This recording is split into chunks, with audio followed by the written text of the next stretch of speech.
A week before our 20th wedding anniversary, I found a receipt for an engagement ring Mark bought in one of the drawers while cleaning. I thought it was a surprise he was planning for me. I smiled when I saw it. I thought Mark finally remembered. Maybe he wants to surprise me. In our 19 years of marriage, he barely remembered anything. It was quite saddening, and I always turned out disappointed. But I couldn't wait for this year. I feel it was going to be amazing. One day I was walking in the park, and then I saw my husband wearing a beautiful suit, standing under a large tree, checking his watch, and smiling.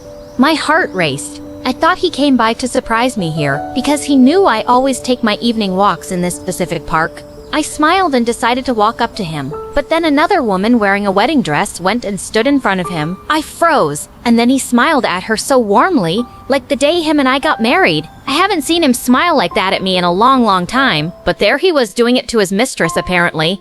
He then got down on one knee and pulled out an engagement ring in a beautiful black velvet box from his coat pocket and said, I have wasted 20 years of my life, and I don't want to be miserable anymore. I want to spend the rest of my life with the woman I love, right next to me. Will you marry me, Laura? My legs felt weak. I couldn't breathe. Laura. That was the first time I ever heard her name. My heart broke looking at the man I loved and spent 20+ years of my life with. My dear husband proposing to some witch he just met. I couldn't bear to look anymore. I went home and cried my eyes out. He didn't even come home that night. Just called and said he is stuck at work the whole night, probably celebrating and making a fool out of me. The next day, I called my lawyer and asked to file for a divorce. He came and I signed the paper without a second thought and told him to send them to him exactly after a week, because that's when our anniversary was. After the lawyer left, my husband came home and soon followed behind him was that woman from the other day. I couldn't believe the audacity this woman has. Hi! You must be Sophia. Your husband and I used to be lovers in college. In fact, we were each other's first love. She smiled like she owned my house. I stood there, shocked. I looked over to Mark. Mark cleared his throat and avoided my eyes. I just wanted to give you this and try to be a bit understanding at least. I reluctantly took the envelope and opened it. Every word I read made my eyes widen. I can't believe he is actually giving me an invitation to the wedding of him and Laura. My own husband is inviting me to his wedding with his mistress. What kind of twisted game is he playing? I was furious. Kidding me? You are inviting me to your wedding after I caught you cheating on me with her? What have I ever done to you? Laura tried standing close to him. He looked at me wide-eyed and started talking. No, Sophie, you got it all wrong. We reconnected recently. We just went out as friends a couple of times, and she has a terminal illness. She won't be able to live long. And this is her last dying wish, to get married to her first love. I'd only be married to her for a month. After that, I'll come to you. And he expects me to be understanding? What kind of fool does he think I am? I won't be standing at your wedding and be humiliated.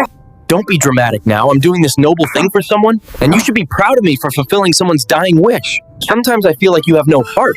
Did he seriously just say that? Are you kidding me? That's all you have to say about this situation. Fine, I'll call our son. He'll be supporting me on this. No, stop. Are you serious? This would stress him out. He is working hard on becoming the vice president of the company. He can't have this kind of distraction. Fine, I'll come, but I am definitely going to be picking the date. Mark's face lit up and he smiled. That's amazing. And of course, you can choose the date. It'll be exactly a week from now.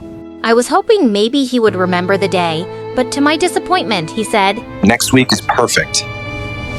He then walked out with her while holding her hand.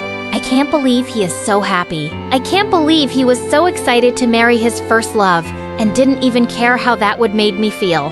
One evening, I was getting ready to cook myself some dinner when Mark came by and told he wanted to take me somewhere. After a long, awkward drive, we reached a bridal shop. I was confused at first when he led me there. When we got inside, he told me I can choose any dress I like. Finally, he remembered our anniversary. I looked around at different dresses and saw the perfect one. I told him I love this one. He then told me that it would look perfect on Laura. What do you mean? This is for her? Of course. Who else it would be for? It would be perfect for Laura. I thought you... Oh, come on, don't be dramatic. If you love the dress, you can get it after she wears it to the wedding. Who is this man? I don't recognize the man I married. The man standing in front of me right now is basically a mean bully and a stranger. I'm definitely divorcing him now, no doubt. Then Laura turned to Mark and asked him if she could speak to me in private for a few minutes. As soon as he left, she looked at me with some hatred in her eyes and smiled. I'm Mark's first love, and he only settled for you because I broke up with him 20 years ago. But I am back now, and I'm going to marry him and live with him and build a family with him. And there is nothing you can do about it. I looked at her in shock for having the audacity to say that to my face. She then tore the hem of the wedding dress I chose and deliberately fell down on the floor and started shouting for Mark to come back. She then told him that I pushed her. I can't believe how childish she was being. Then Mark became furious at me and slapped me. She has a terminal illness. How could you do this to her? You can't let your childish jealousy get in the way here. You have changed. You used to be kind. I can't do this anymore, Mama. Come on, Laura, let's go. We'll get the dress later. He then scoffed and walked out of the store with her. I stood there holding my cheeks where he slapped me. In our whole marriage, he has never laid his finger on me. But now, for this woman, he just slapped me. And in front of her, of all people. I cried for the longest time, and some salesgirl found me worried and asked if I was okay, and if she could call anyone for me. Then I thought, yes, I need to tell Leo about this. I thought I could handle it and protect him from all this, but I couldn't. I called him and told him everything. He was beyond furious. He was always close to me when he was a kid, and growing up he was always by my side. His father wasn't always there for him. He wasn't a present father in his life. After I told him everything, and he told me he would handle everything. The week went by in a blur. I stayed with my son for the following week. In the middle of the ceremony, I barged into the wedding hall. Everyone turned to look at me. I then called for everyone's attention. I'm sure you are all enjoying this distasteful occasion of this event. Before that, I need to show everyone something. Then, in the big screen, a video began playing a security footage of the video showing Laura destroy the dress, falling down deliberately, and telling me she is going to steal my husband. Everyone gasped, shocked at the revelation of Laura's true color. And right one cue, my handsome son came barging in holding a briefcase. He then walked to his father and told him he needs to show him something. He pulled out a paper of medical history of Laura, showing the no terminal illness, and that she is in perfect health. Mark was confused and looked at Laura, hoping to give him some kind of explanation, and then he became angry. You lied to me? After all this time of me trying to be there for you and fulfill your wish, how dare you do this to me? I am in love with you. Breaking up with you was the biggest regret of my life, and this was the only way I could get you. Mark then turned to me, looking apologetic, and began apologizing for everything, and he'll make it up to me. But then my son stepped forward and handed him another paper, the divorce agreement. Sign those and never come near me or my mother again.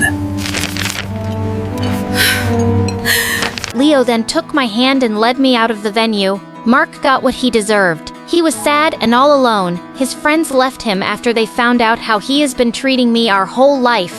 I moved into my son's house. He got the promotion he worked so hard for, and for the first time in years, life felt peaceful again. I learned that losing the wrong person can sometimes be the beginning of finding yourself.